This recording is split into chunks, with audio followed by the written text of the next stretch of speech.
Folks, let's talk about fishing line. For me, Maxima is the brand that I really like to use. Reason I like Maxima is they have a monofilament, a fluorocarbon, and a braided line, so I'm covered in all aspects of my fishing.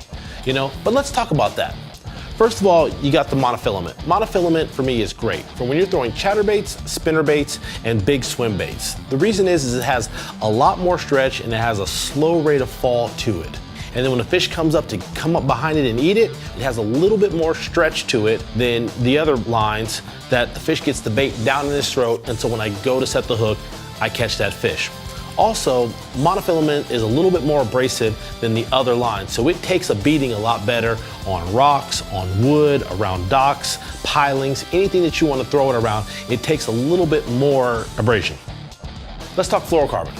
Fluorocarbon's great for when I'm flipping, in short distances, when I'm throwing a square bill crankbait so that I can feel the square bill crankbait. Also when I'm throwing worms or jigs or Senkos.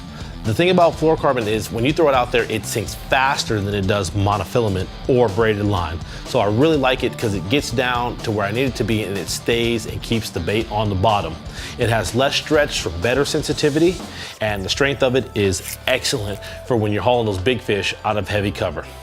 Last but not least, braid. The great thing I love about braid is you get a strong test line with a low diameter. The great thing about braid is when I'm throwing topwater baits, it floats. So it keeps that topwater bait on the top and is not trying to pull it down, so I get the correct action. So anytime I'm fishing a topwater bait, I'm definitely throwing it on braided line. I love punching with braided line. I get to use 65-pound braid with a low diameter for a lot of sensitivity. Another great thing about braid is it has zero stretch, so I get a better hookup ratio when I'm flipping in that heavy mat or when I'm making that long cast with the top water, and I seem to land a lot more fish that way. When you fish all three of these different lines from Maxima, it's going to improve your fishing, catch more fish, and you're never going to break off.